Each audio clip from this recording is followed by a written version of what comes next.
Thumbnail देखकर आपको पता चली गया होगा, पुलिस बनने का आपके लिए सुनहरा अवसर है। पूरे 21,391 यानी 21,400 पद हैं। अब नहीं तो कभी नहीं, यानी अभी नहीं तो कभी नहीं, बिल्कुल ये समझ लीजिए। आज से फॉर्म भरिए और तैयारी कीजिए और पुलिस बन जाइए। ठीक है, बिहार पुलिस में वैकेंसी निकली हुई है जिसकी लास्ट डेट है 20/7/2023। अभी भी समय है, जल्दी से फॉर्म अप्लाई करो और पुलिस बनने की तैयारी में जुट जाइए और निश्चित रूप से कुछ ही समय में आप पुलिस बन जाओगे, ये निश्चित वादा रहा। राइट, चलिए तो पहले समझ लेते हैं इसका सिलेक्शन प्रोसेस क्या है। हर चीज, हर बारीकी को समझते हैं, किस तरीके से आपको जॉब मिलेगी, किन किन पड़ाव को आपको गुजरना पड़ेगा। चलिए तो स्टार्ट करते हैं। देखिए, पूरी मैं बात बताऊंगा। बिहार पुलिस में पद निकले हुए हैं और ये किसके हैं? कांस्टेबल के। क्या है? कांस्टेबल के पद निकले हुए हैं, जिसको बोलते हैं हिंदी में आरक्षी यानी सिपाही।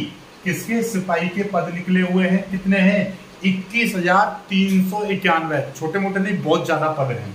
योग्यता कितनी है? 12वीं पास। चाहे आप कॉमर्स से हो, आर्ट साइड से हो, किसी भी साइंस साइड से हो, ठीक है, आप किसी भी साइड से, किसी भी स्ट्रीम से हो, बस 12th पास होनी चाहिए। किसी भी बोर्ड से, ऐसा नहीं बिहार बोर्ड से ही नहीं, यूपी के किसी भी बोर्ड से, चाहे वो सीबीएसई बोर्ड हो, यूपी बोर्ड हो, बिहार बोर्ड हो, राजस्थान बोर्ड हो, कोई भी बोर्ड हो। ठीक है, चलिए, और ये भी सोच लीजिए, यूपी वाले जितने भी स्टूडेंट्स हैं बिहार पुलिस में फॉर्म भर सकते हैं, टेंशन ना लो, बिल्कुल भर दीजिएगा। ठीक है, वो बताऊंगा आगे। कब से फॉर्म की स्टार्ट है? डेट आपकी 26 पुराने पिछले महीने से स्टार्ट हो गई थी। अभी आपका कितने तारीख है? 10, 11, 12 तारीख है। तो आप आसानी से, अभी भी समय है, आराम से आज ही वीडियो देखकर तुरंत ही फॉर्म अप्लाई कर दीजिएगा। ठीक है, एज 18 से 25 वर्ष एज मांगी है। और एज काउंट कब से होगी? 1/8/2023 से एज इस तारीख से काउंट होगी। एज कैसे काउंट करते हैं उसके लिए भी मैं वीडियो बना चुका हूं, देख लीजिएगा, लिंक में नीचे डिस्क्रिप्शन में लगा दूंगा। आगे देखिएगा, सबसे बड़ी चीज होती है हाइट की। हाइट बड़ा पूछते हो आप, सर हाइट कितनी है? हाइट समझ लीजिएगा। ठीक है, मेल कैंडिडेट की मैं बता रहा हूं, मेल जितने भी पुरुष कैंडिडेट हैं, जनरल के हों, ओबीसी के हों, यानी बीसी का सर्टिफिकेट है, 165 सेंटीमीटर यानी 165 सेंटीमीटर। अब सेंटीमीटर से नहीं समझ पा रहे हो तो इंच से समझ लीजिए। 65 इंच, जमीन से लेकर 65 इंच की हाइट होनी चाहिए। 65 इंच भी नहीं समझ पा रहे हो तो फुट समझ लीजिए। 5 फुट 5 इंच। एक पुरुष कैंडिडेट की लंबाई कितनी होनी चाहिए? 5 फुट 5 इंच। ठीक है, ईबीसी का certificate, SC certificate, ST certificate जिनके पास में है, उनके पास थोड़ी सी 5 सेंटीमीटर की छूट है, यानी कि आपका 2 इंच की लगभग छूट है, यानी 63 इंच। ठीक है, लंबाई 63 इंच पुरुष कैंडिडेट की। ठीक है, और या फुट में बात की जाए तो 5 फुट 3 इंच। ठीक है, चलिए, फीमेल कैंडिडेट की बात करूं तो मैं सभी कैटेगरी के लिए 61 इंच यानी कि 155 सेंटीमीटर होनी चाहिए।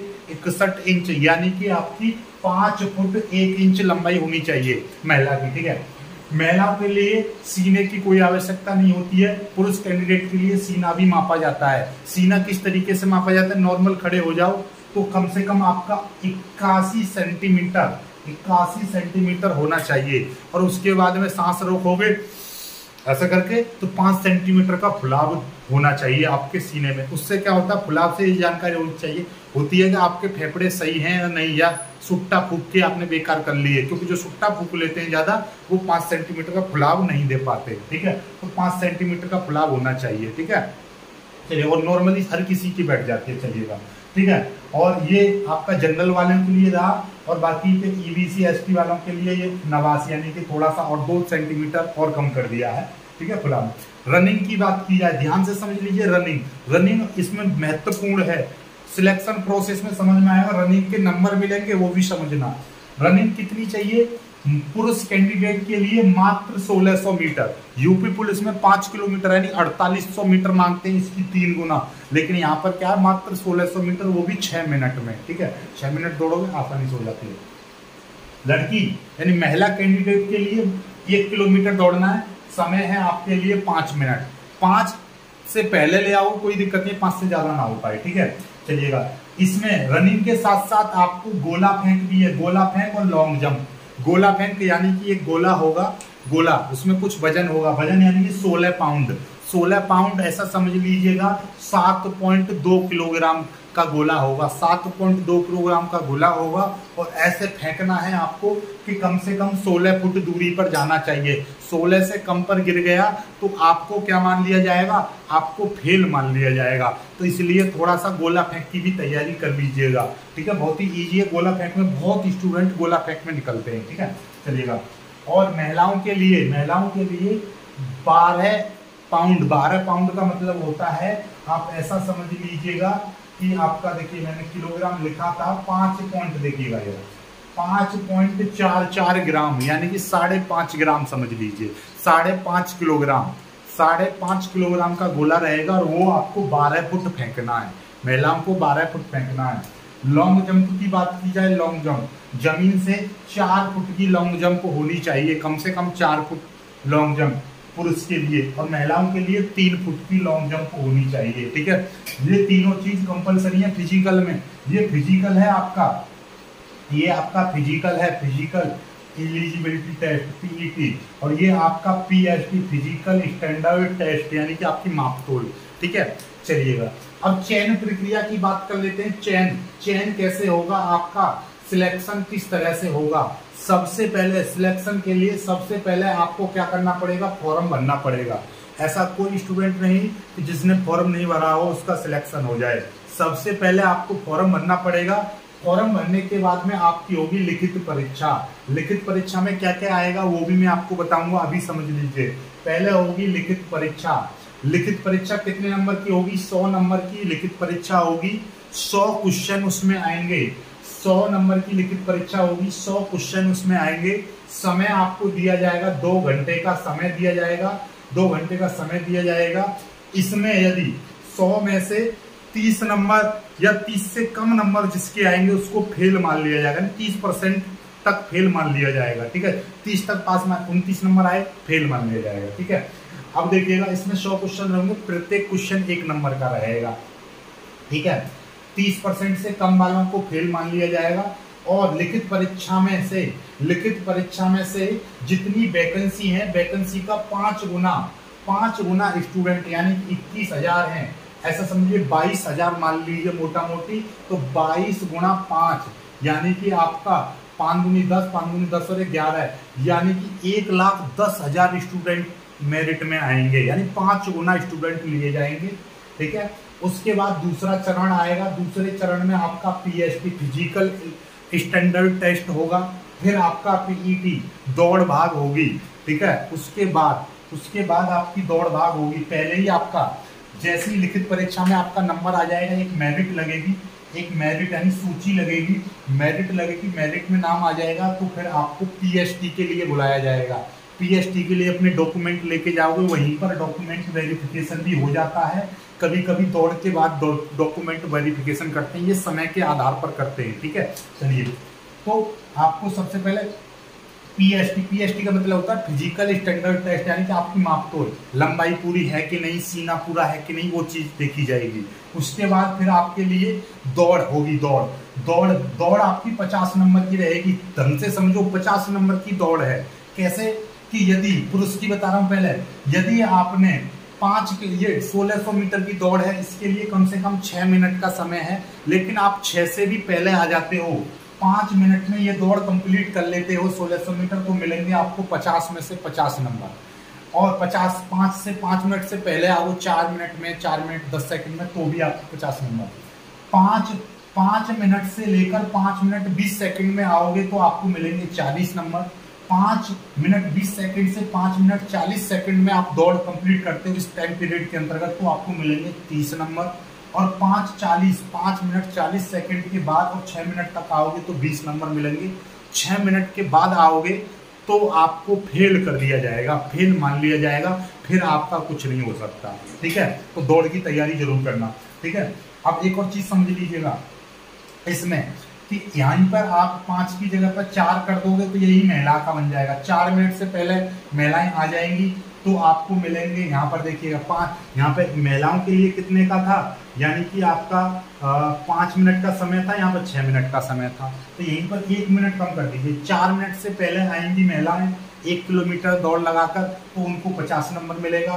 4 से 4 मिनट 20 सेकंड में आएंगी तो 40 नंबर, 4 मिनट 20 सेकंड से 4 मिनट 40 सेकंड में आएंगी तो 30 नंबर, 4 मिनट 40 सेकंड से 6 मिनट 5 मिनट के अंतर्गत आएंगी तो 20 नंबर मिलेंगी। और यदि 4 मिनट के बाद में आएंगी तो फिर उनको फेल मान लिया जाएगा। सॉरी, 5 मिनट के बाद में आएंगी तो उनको फेल मान लिया जाएगा।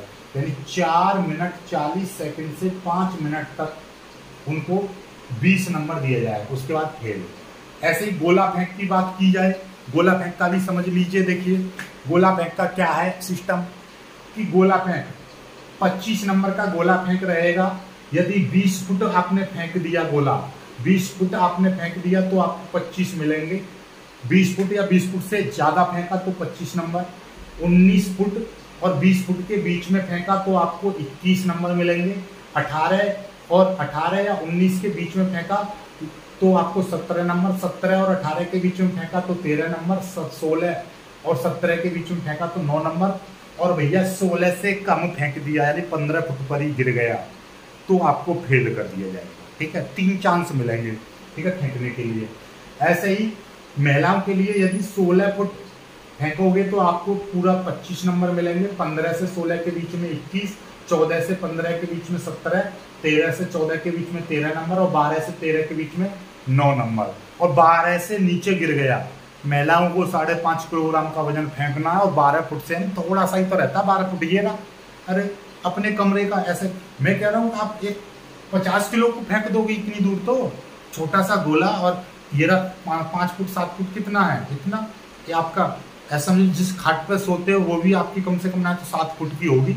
एक खाट से ऐसे फेंक दोगे ना, ऐसे ऐसे पहुंच जाएगा यूं ही। ठीक है, चलिए ऊंची कूंद। ऊंची कूंद 25 नंबर की है। 25 नंबर कैसे मिलेंगे? पुरुषों की बात करूं तो 5 फुट कूद दिया आपने और 5 से ज्यादा कूदा तो 25 में से 25 नंबर। 4 फुट 8 इंच कूदा तो 21 नंबर। 4 फुट 4 इंच कूदा तो 17 नंबर। 4 फुट कूदा तो 13 नंबर। 4 से कम कूद गए तो आप फिर 4 फुट इतना बैठेगा आसानी से। बचपन में खेल है, हम ऐसे ऐसे ऊँटा लगा लगा के कूदते चले जाते हैं।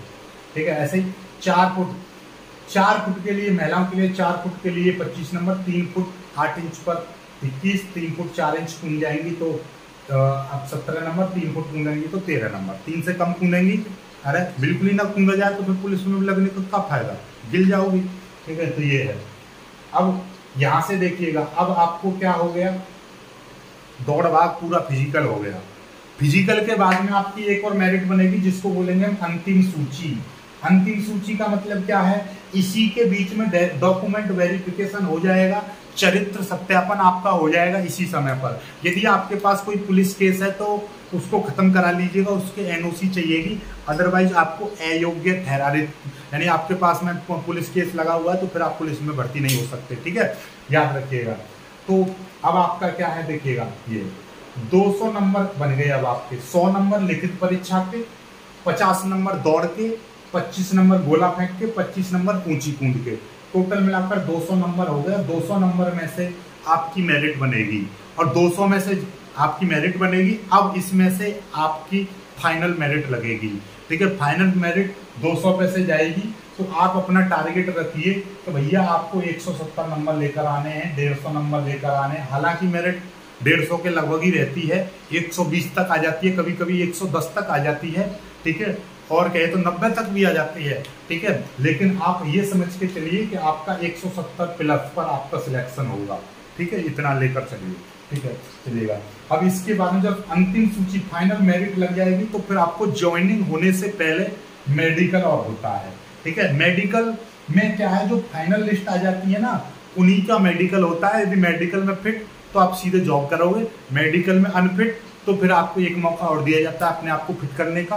ठीक है, जैसे मान थोड़ी मोटी चीज होती है, जैसे मान लीजिए टूटा ही हुआ है तो उसको मौका देने से कोई कुछ नहीं है। कुछ लोग क्या करते हैं, कान साफ करके नहीं जाते हैं, तो उसमें थोड़ा सा दिक्कत हो जाती है, नौकरी थोड़ा सा 1-2 चांस मिलता है तो दोबारा से। ठीक है, तो मेडिकल तो सभी कर लेते हैं। मेडिकल में बहुत ही कम, यानी कि मैं मान के चल रहा हूँ कि 1000 में से 10-20 लोग ही फेल होते हैं, बाकी कोई मेडिकल में फेल नहीं होता। इसीलिए फाइनल मेरिट लगती है बिहार पुलिस में भी, यूपी पुलिस में भी, ठीक है। पहले फाइनल मेरिट लग जाएगी, उसके बाद मेडिकल हो जाएगा, तो उसके बाद में कोई आपकी लिस्ट नहीं लगेगी, सीधे सीधे आपका ज्वाइन लेटर आपके हाथ में आएगा, सीधे आप ज्वाइनिंग अपना बोरिया बिस्तर बांध के चले जाओगे, ठीक है।